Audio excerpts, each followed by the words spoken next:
39, I think. I think that's him right there. He's listed at 5'10", 172. Yeah, he's a little sparkly. I think we're on the show here, boys. That's what he's listed at, 172. In case you're wondering, Matvei Michkov, 5'10", 172 on the official roster. Might be a little higher than that, maybe. Are you talking to Sam? Or we? Oh, we're live. We're fired Didn't up you and hear running? your bleeped out curse? No, I was if you hear that, you know we're on. Right now I have to stop Sam saying. was that right there. Yes. We're live. Sam's there. Luds is there. It's an afternoon game. Let's start the pregame show here on DLLS. Get ready, boys.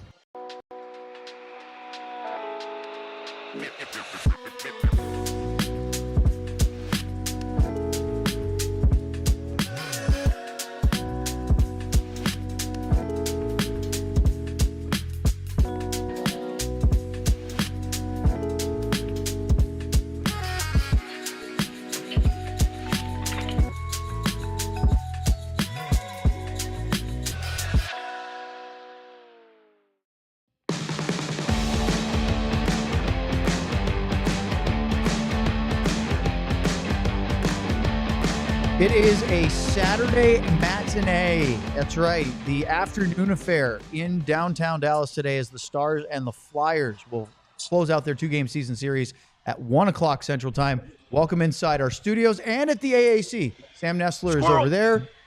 Craig Ludwig and I are here. John Andersen is also here, of course. There he is. Don't blink. And Sam, let's start before I hit you with your bullet points. The fact that this is kind of a bittersweet day for Stars marketing because this is Kids Day at the AAC. It was supposed to be Logan Stankoven Youth Jersey Giveaway Day. And because of the trade, he decided not to give them out. I don't know. I think personally, I don't know about you. I would have said, well, he played for the Stars, give him up, but they didn't do that. So I think they're pivoting to a Thomas Harley jersey t-shirt giveaway for the kids this afternoon. That's a tough one because you plan it all year. You hear the GM say, we're not trading Stankoven, and then they traded Stankoven.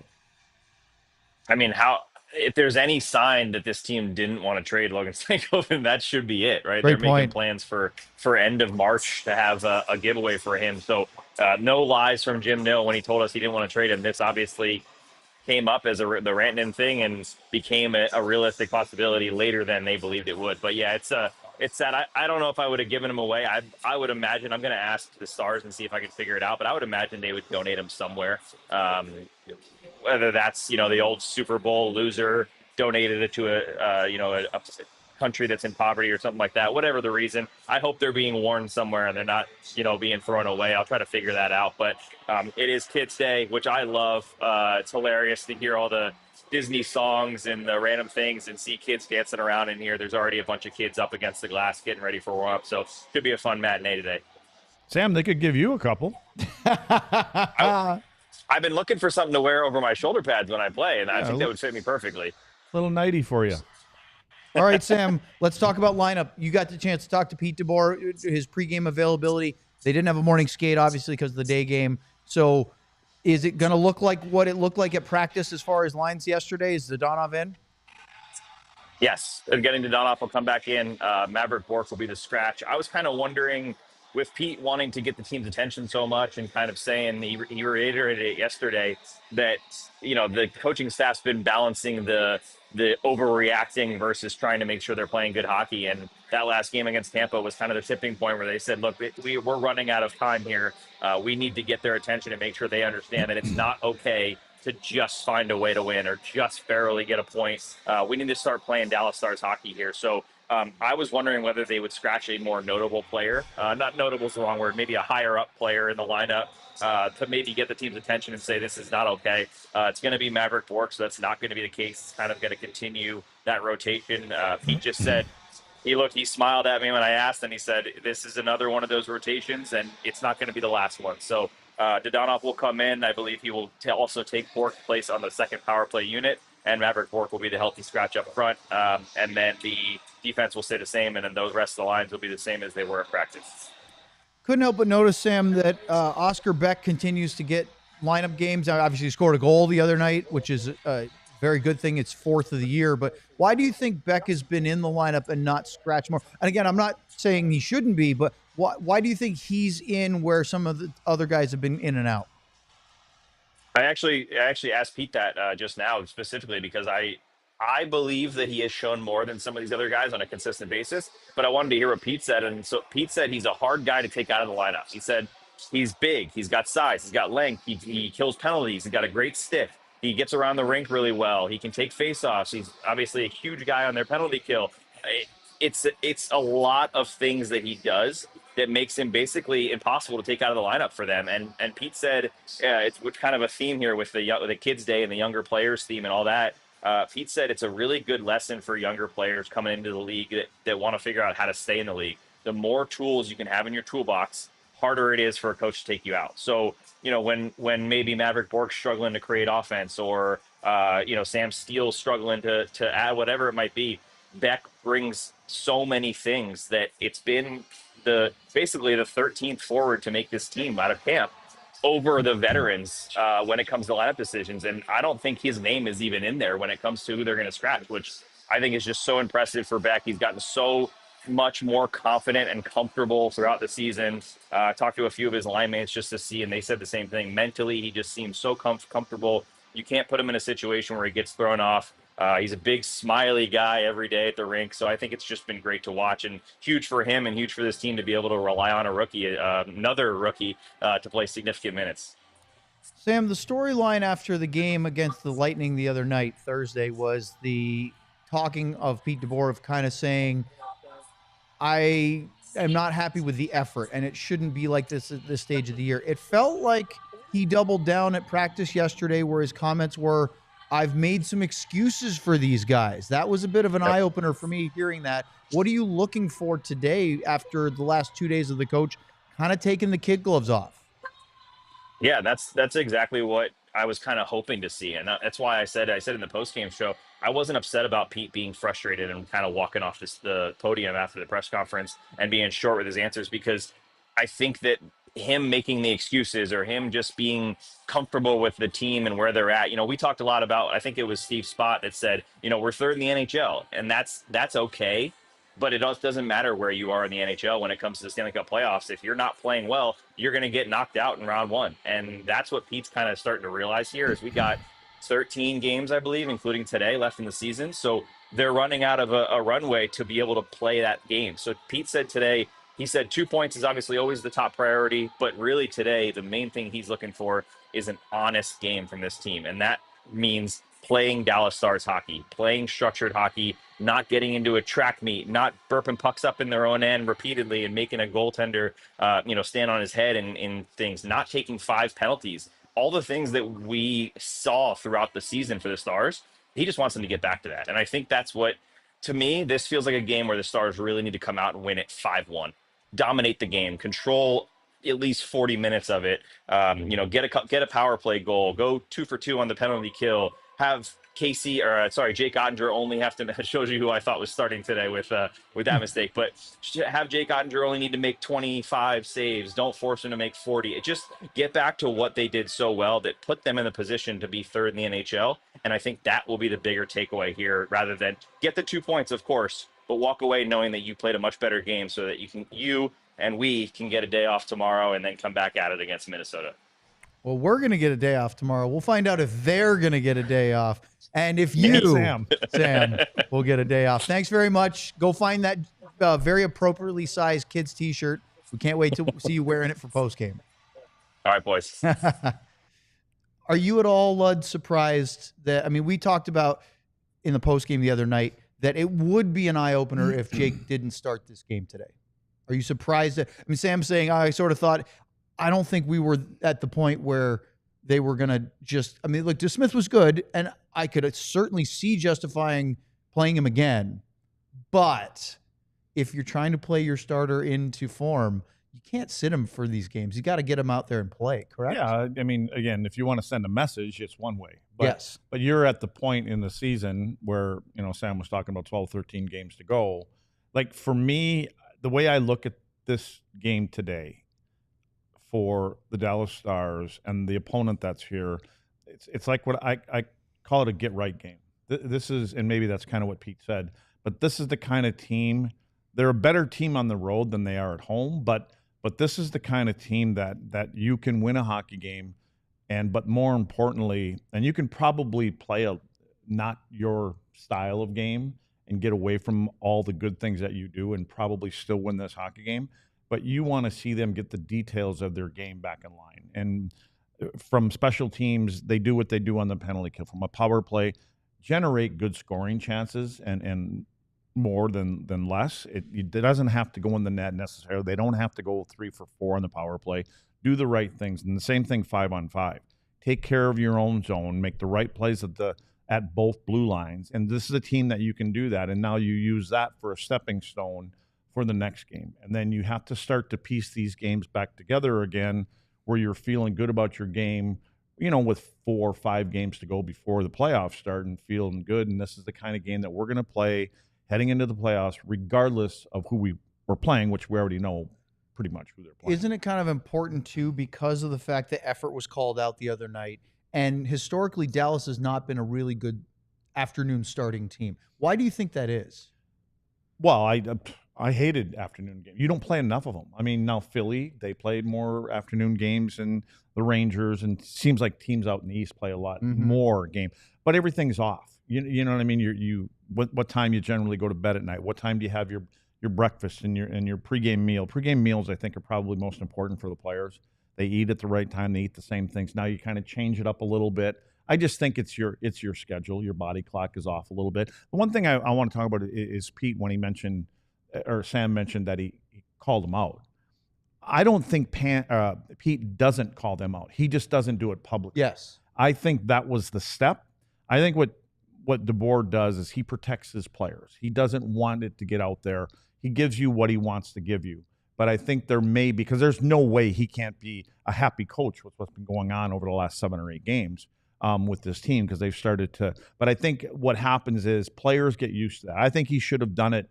You've heard me say that. I can't. I'm shocked sometimes he doesn't say things sooner in the year. I thought you could have done it around the 30, 40 game mark and been a little bit more blunt. Let the players hear it sometimes, because sometimes you have that mindset where you're not playing well. You know it as a group, you know it individually, but you're not getting called out publicly. It's what I say about meetings all the time. Man, you can have a meeting with the coach, and you go into the room and you come out of that room and you're looking at your teammates, who are the most important people in your life besides your family, and you can tell those players what you want to tell them that the coach said to you. But when a coach calls you out in front of your teammates, now you're on notice, and they all know what the coach is expecting you to do. And so this is kind of what I kind of circle back to, saying it publicly. Well, in that 30-game mark, the Stars that was when they had those 2 losses right after the 30-game mark. They lost at home to Toronto and then home at the Rangers. But then after that, they went on a massive point streak where they didn't lose a game again until mid-January. Like the end of December, they started. So maybe he was close to that point, and then they started winning. Okay, I don't have to do it in public. And so then you get to the 40-game mark, and then they had a stretch where they went 2-4, and we all were saying, "Oh my God, they're only 11 games above 500." But that was sort of their dip, and then they went on another run at the end of January and into the Four Nations. So each time we've seen dips like even this, I mean, they have 4 losses in their last 6, but 2 of them are in overtime, so they have points out of that. So it's essentially like going 3-3. And so the big part is, and we talked about this the other night, it's who they're losing to. It's going into Edmonton and not playing particularly well, going into Colorado and not starting well, finishing okay and getting something out of it, getting really outplayed in Winnipeg, and then Tampa. There were a couple of comments by the players at the end of the game on Thursday where they said, "Well, I thought that we got better as the game went on." Well, the Lightning were in control. They didn't have to push the pace because they had the lead and they were playing the game they wanted to play. Well, there's been a pattern, and what I did is, because you mentioned the number 2 and 4, I went back and I looked at the 6 teams that are currently in the playoffs in the West, right? So the Jets, Colorado, Vegas, Edmonton, LA, Minnesota. They're 2 and 4 against those teams, and they've given up an average of 3.5 goals per game. That's not a great number. Those are teams that you're going to see possibly in the playoff. Take out all the other teams. I don't care who they are. but these are teams that you compare yourself against because they're the better teams in your conference that you possibly will meet 1, 2, maybe even 3 of those. So that's what would concern me as a coach is, yeah, we're getting points. We're not that bad, this and that. But when I look to who you are going to eventually meet, that's what concerns me. And now you're at that point where we've got to get better from the net out. You've got to get your game back in order, and you've got a short period of time to do it. Up next, we're going to talk about the lineups on both sides and a couple of notes about the Flyers here on the DLS Dallas Stars Pregame Show. Let's talk about Sleeper. It's the best fantasy league platform out there. Put your puck knowledge to the test by picking whether your favorite or least favorite players will have more or less than their projected stats each week. We are going to do a video with John in a minute. I hope it's going to be better than the other day, although I still have confidence in John. With Sleeper, the more picks you combine, the more you can win, all the way up to 100 times your money. Sleeper keeps you in the loop with instant alerts for breaking news and major injuries, so you stay ahead of the game and you keep track of league updates in real time. You're always informed and you're ready to outsmart your friends. If you think you have what it takes, new users can download the Sleeper app and use the code DLLS Stars for $55 in free entries when you place a $5 contest. You can apply it to any contest. It doesn't have to be your first. Terms and conditions apply. See Sleeper's terms of use for detail. They're currently operational in over 25 states. Check out Sleeper today. And now for my favorite part, with our game picks, here's John. Well, if there's one thing that I believe Craig Ludwig likes more than beer, it is money, especially if it's of Middle Eastern currency. Luds owns a large amount of Middle Eastern currency for some reason. But Luds, I got a big one for you today. Someday. Right when that skyrockets. Overwhelmingly positive Stars entry today that we're going to do. Matt Duchene, more than 0.5 power play points against what I have been told is not a very good team. Travis Sanheim, he's going to go less than 0.5 points. I don't think he scores a lot of points, so why not have him score none today? And I said I would do it, guys. And if you're about to pull out some stat, Owen, to prove wrong what I just said, don't bother. I'm here to support you today, John. And final one, I said I was going to do it. It's missed every time, but it will miss. It will hit one of these times. Esa Lindell, more than 2.5 blocks. $10, put it together. $121.50. Luddy, how many 12 packs of Miller does that translate into? 121. How many 12 packs? Who deals in 12 packs? We talk or cases. Cases. Couple cases for couple that. Cases. Yeah. Hey, John. Yes. Travis Sanheim has not scored a goal in his last 39 NHL games. That was exactly what I was thinking when I made that pick. This is points, but he's not much, and they have not scored much, and that's actually a perfect segue for us. So thank you, John. I'm wishing you well. We'll check on it post-game. We'll see how he does, because today we have the Sleeper leaderboard coming up as part of our post-game show. Luds, the Flyers are struggling to score. They are averaging under 2 goals a game right now. They haven't scored a power play goal in their last 10. They are 0 for 25. And listen to this. Sanheim, 39 games without a goal. Sealer, 32. Delorier, okay, that's not what he's for, but 23. Cam York, 23. Eric Zamula, 23. Andre, 18 games without a goal. Peltier, 17. Leixell, you're like, who? 14. Konechny, 13 games without a goal. Forster, 11. They can't put the puck in the net. Yeah, they've basically resignated to our season is over. And, they're a better team on the road, which Dallas has to be concerned with. They're a better team at home, on the road than they are at home. I mean, their goals against is difference from 2.5 goals against on the road in their last 6 games to 4.5 in the last 7 games, I believe, is in their own building. Why do you think that's the case? Philly's Philly. We know the fans in Philly. So I just think it can be a hard place to play when things aren't going well. And, and again, does some of it have to do with the coach? The coach is hard regardless of where you are. He's always trying to teach, and Torts is that kind of a guy. But I think that coming to the rink becomes hard when you know you're out of the playoffs and you're not going to make it and things aren't going your way. It's just hard in general. And then depending on the building and where you're at and your fan base, because those fans, they're used to going back, they're still going back to the 70s where they won a lot. And they're not necessarily the Flyers as they used to know as the Flyers, which it was always a scary place to go in and play because it was going to be a heavy physical kind of game. So, the new regime there the last 2-3 years, they're trying to reinvent the wheel, so to speak. But I think just sometimes, like playing an afternoon game, it's hard to do. But when you're playing in Philly and things aren't going well, it's hard to come to the rink, I'm sure. The Flyers had a 5-game point streak. They were 4-0-1 from February 8th to March 1st. Now, remember, there was the 2-week Four Nations break, so that's why they only played 5 games over that span. They moved within 4 points of the second wild card spot with a week to go from the trade deadline. They are 1-8 in the 9 games since. Now, they did make a couple of moves out, but they're 10 points out. You were talking about the offense struggling and their season kind of being done. It very much feels like, as they're now at the bottom of their division, only Buffalo is lower than them in the standings in the Eastern Conference, that it feels like this is sort of hitting the bottoming out right now of their season. And my question to you, Luds, is I know that Danny Briere is the young GM. They brought in Keith Jones as president of hockey operations. A lot of respect for both of those guys, players, now in management. Obviously, Jones with a great broadcasting career as well.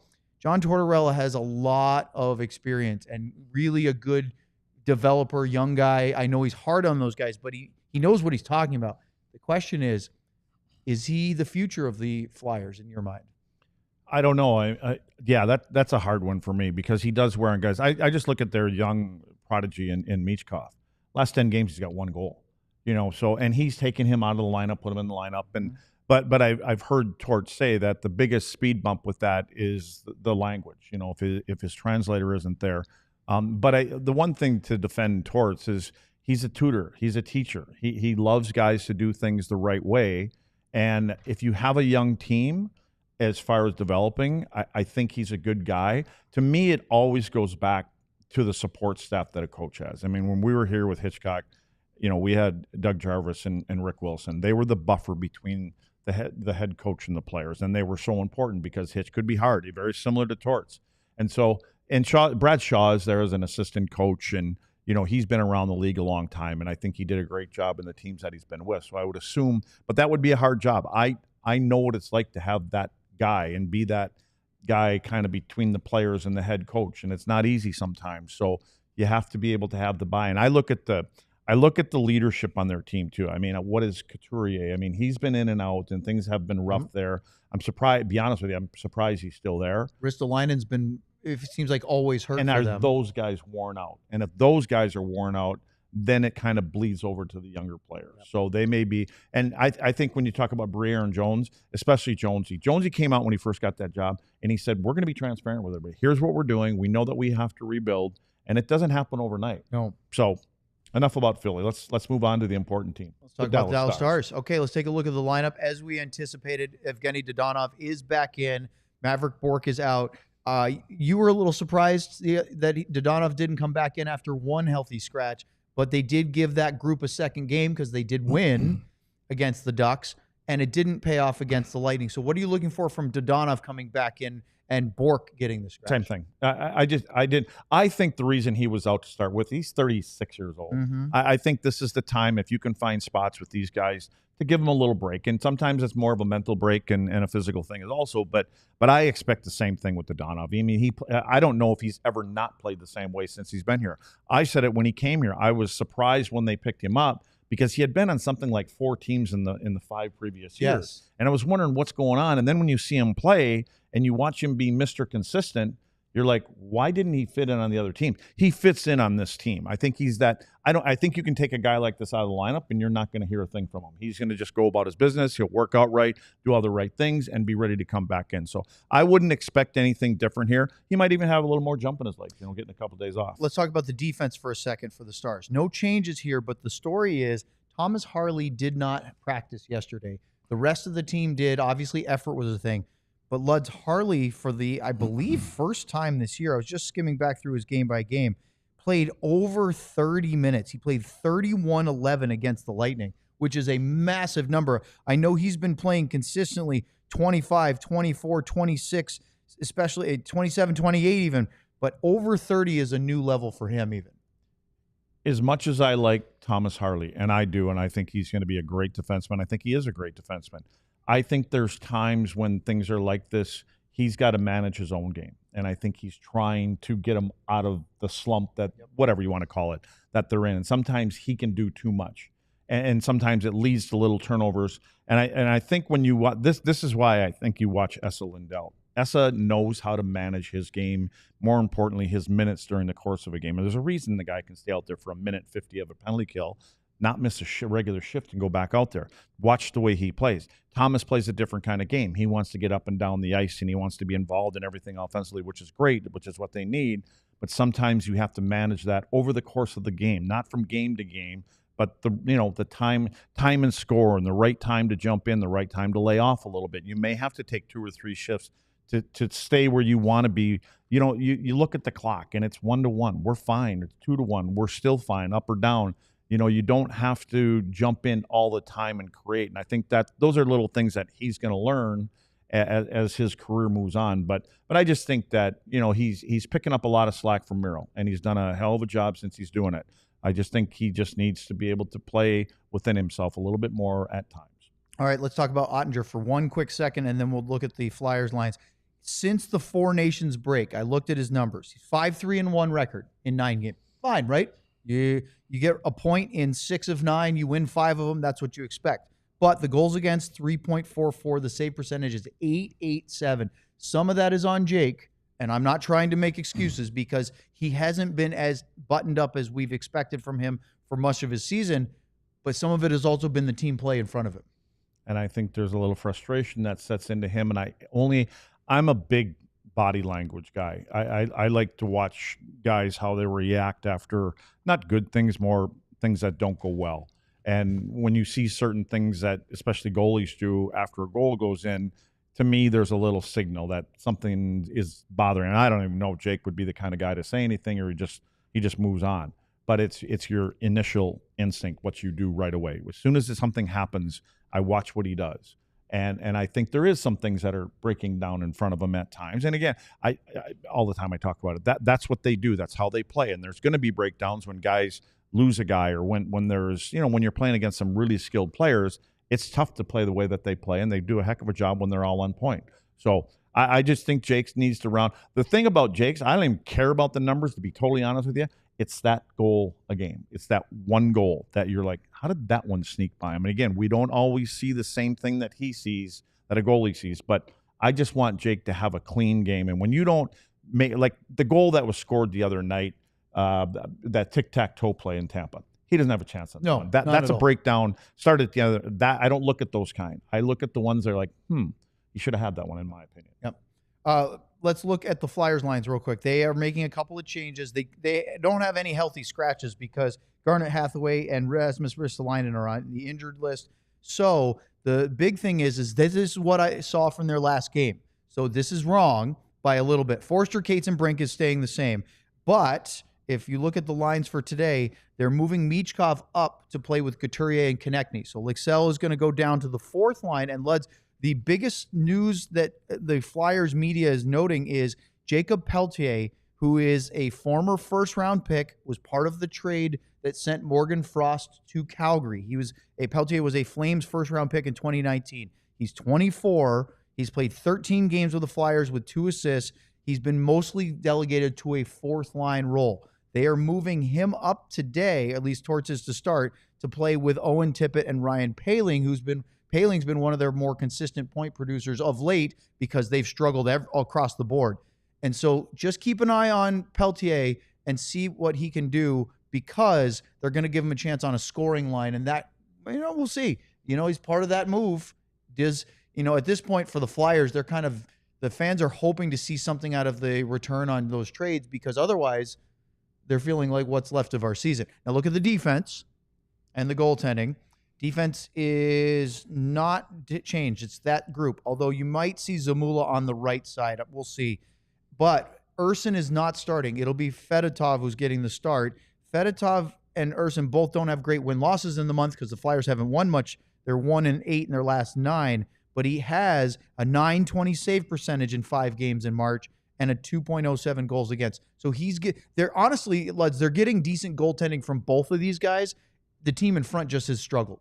Yeah. And scoring, of course, has a big part of that. Yeah, the workload is up for him. And there's things happening around them that shouldn't happen around them. So, Drysdale, he's got 3 goals in his last. I mean, he's actually leading their team in goals in the last 10 games, which tells you a lot about their team. So, they're not a solid group from top to bottom. And you talk about Peltier, I just wonder if that is something that was discussed from when we talk about Jones and like saying, Torts, we understand it. We want to know what we have here. We acquired this kid. Let's see it. Can we give him a little more opportunity to play with some guys that maybe we can see what he has come out a little bit for him. Michkov has really struggled as late as far as putting the puck in the net, but he's still 3rd in the league in rookie scoring. He was at one point talked about as being the guy that could push. He was a highlight reel for a little while. What's different? Have you noticed anything from him? No, I mean, again, I haven't been able to watch Philly play a lot, and to be honest with you, they don't interest me because we're not going to see them in the middle of April. So, no, I just think that this is where a language barrier, as I said before, I think a language barrier comes into play, and what Torts is trying to do with him to try to turn him into a player that's going to be around for a long time and be a good player. And sometimes, especially the Russian guys, it seems like they have a little bit harder time buying into that if the message isn't sent the right way. And sometimes when you don't have your translator there, you kind of wonder what the message is. Sam just sent us a poll that was posted on our Discord channel. You have to be a diehard to access the Discord. And Leds, the question was, who starts in goal today versus Philadelphia? Jake, there were only 16 votes. Jake got 3, Casey got 5, and a landslide victory. Sean Shapiro got 8 votes. So more diehards are. We're trying to get the team back on track, right? That's what they're trying for chaos. Well, that would create a lot. It would be funny. Yeah. It would be quite a story. Well, anyway, we're going to do the game afternoon style over at American Airlines Center. Leds and I and Sam will be back with John for the postgame right afterwards, right here on DLLS. I believe that they are going to crush these guys. Yes, I do. We all silly like the mayor.